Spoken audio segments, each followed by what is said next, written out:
Hi, welcome back to the channel, and today's update on the situation here in China. It's Saturday the 8th of February 2020. Today here in China it's Lantern Festival Day. So to all you viewers, happy Lantern Festival, and to all my Chinese viewers, Yuan Xiao Jie Kuai Le. I'm going to be reading from my notes today, as there's a lot of information to give out, especially for people who are living in Guangdong. So as usual, first of all today, the numbers. So first of all, cases in China. There are 34,598 confirmed cases, 27,657 suspected cases, 723 deaths, and 2,052 recoveries. The majority of those cases are still in Hubei province, although Guangdong and Zhejiang now have more than 1,000 confirmed cases. Yesterday, Guangdong province recorded its first death, and that was a guy in a city called Zhaoqing. Outside of China, there are 272 confirmed cases, 1 death, and 26 people who've recovered. Out of those, 86 cases are recorded in Japan, and this is due to a cruise ship that is currently being quarantined in a port there, which is the source of more than 60 confirmed cases. Right, okay, I'm going to put a couple of graphs up on the screen now. So as you can see from this graph, confirmed cases are still rising relatively quickly, and currently there are, you can also see the severe cases on this graph, and severe cases are running somewhere between 13 and 14% of the total. The next graph shows recoveries versus deaths. As you can see, recoveries appear to be growing much more quickly than the rate of deaths. Hopefully this will continue to increase as scientists and doctors find ways of treating the virus more successfully. I'm not going to give any percentages for death rates, as there are a number of different ways this can be calculated. In my opinion, a number of confirmed cases cannot be used in the calculations. We don't know the outcome of these cases as yet. So in order to try and get more accurate figures here in China, the People's Daily, which is a media organisation, have launched an app that people who either are not in hospital or who cannot get to an hospital can sort of record their symptoms or speak to doctors on, but it's so sort of way of recording. I'm not sure if those figures are going to be included in the official overall total given out each day, but I think it's a way to give authorities a little bit more oversight of what's going on here in China. Next, Wuhan authorities have announced that they're going to convert all schools and colleges to temporary hospitals, and that's going to create approximately another 5,400 beds that can be used to treat the patients that are ill. Next, the province of Guangdong, the authorities there have sort of announced quite an extensive support package for businesses at this time.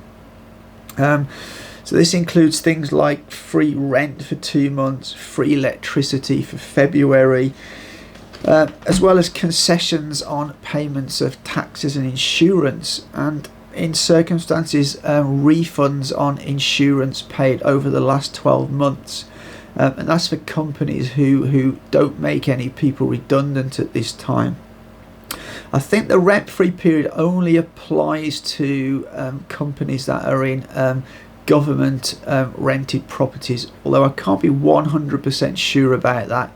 I know there's been some talk of trying to get private landlords to give some free rental period, but a lot of landlords have pushed back against that, obviously suggesting they have mortgages on those properties to pay. Also in Shenzhen, authorities have said that people who live in government social housing will get 2 months free rent period. So Monday marks the end of the extension of the official Chinese New Year holiday, And yesterday there were huge queues of traffic coming back into Shenzhen.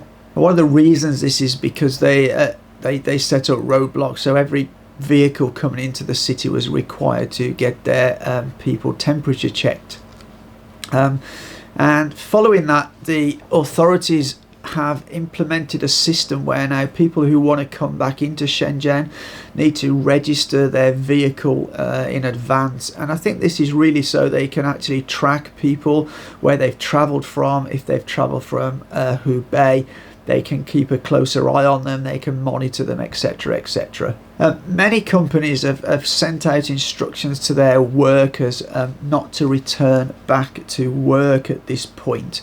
And companies must submit applications to the local authorities in order to get approval for them to resume their activities, especially if they have factories or offices where a lot of people will mix together. Foxconn, a large company here in Shenzhen, Foxconn is a company that make products for people like Apple, Sony, Nintendo. They have converted one of their production lines in their factory to actually make masks, N95 masks for their employees. Foxconn are a really big employer here in Shenzhen. They employ upwards of 250,000 people over their various sites in Shenzhen.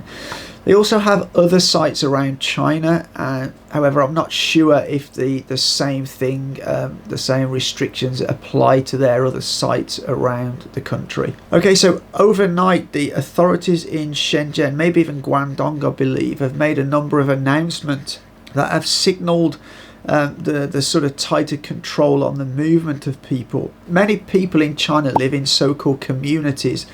These are often called gardens in China. They're similar to kind of housing estates in the UK.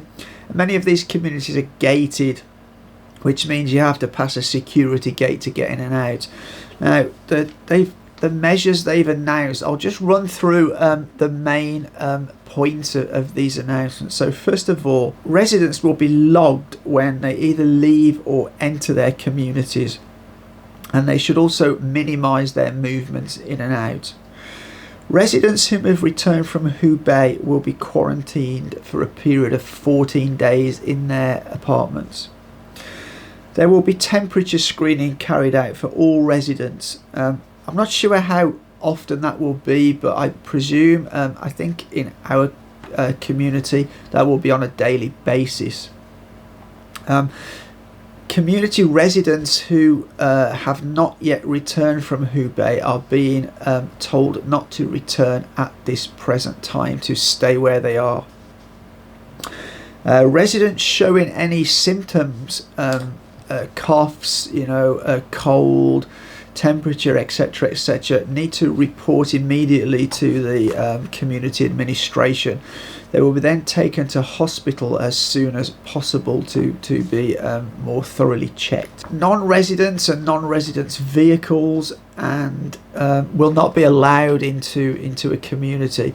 Also, outside visitors will not be allowed to come into the community. Only if you live there will you be allowed in and out. Residents are not permitted to go into other houses in their community. You can't visit your neighbours. You need to, if you go out, you need to return back to your own property. You're not allowed to go into neighbours' homes or such. All communal areas, elevators, etc. will be disinfected daily, and all public areas will be closed. So there will be no public gatherings of any sort.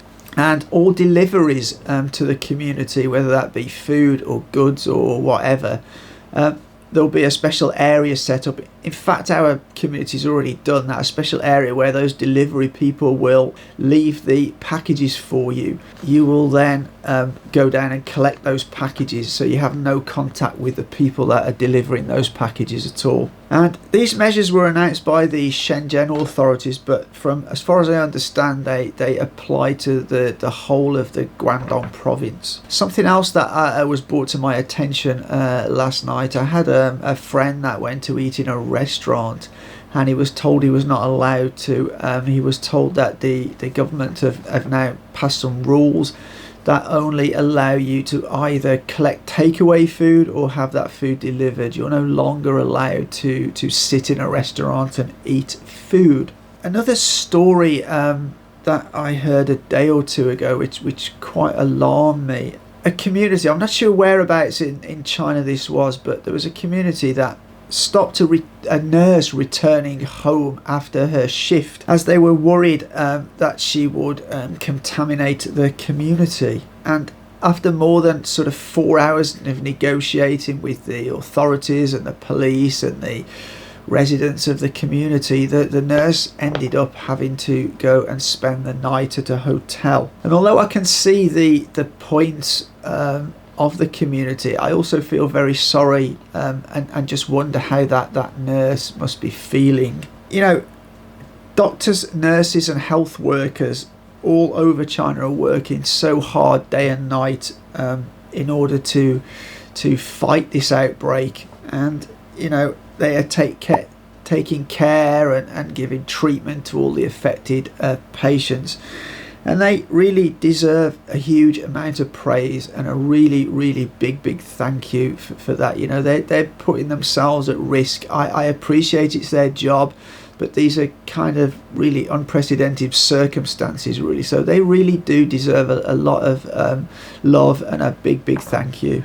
And the final snippet I have of news today is that DJI, which is a Shenzhen based company, they're using their drones and putting them to use. They have a fleet of crop spraying drones. These are sort of big commercial drones that are normally used on farms and that to do crop spraying. Well, they've turned using those drones to spray disinfectant on various areas. And we're hoping to bring you a video of this later on. So if we do, please keep an eye on our channel and look out for that video. So that brings me to the end of today's update. As always, if you like the video, please give us a thumbs up. If you like the channel, please hit the subscribe button. And if you really like us, hit those notification bells to get notified as soon as we release a new video. Hit the share button to get our content out as much as possible. Again, as I say, as always, you know, we want to try and dispel a lot of this sort of sensational reporting, and we try to bring you the facts and as they are here in Shenzhen on the ground. So after that, as always, take care.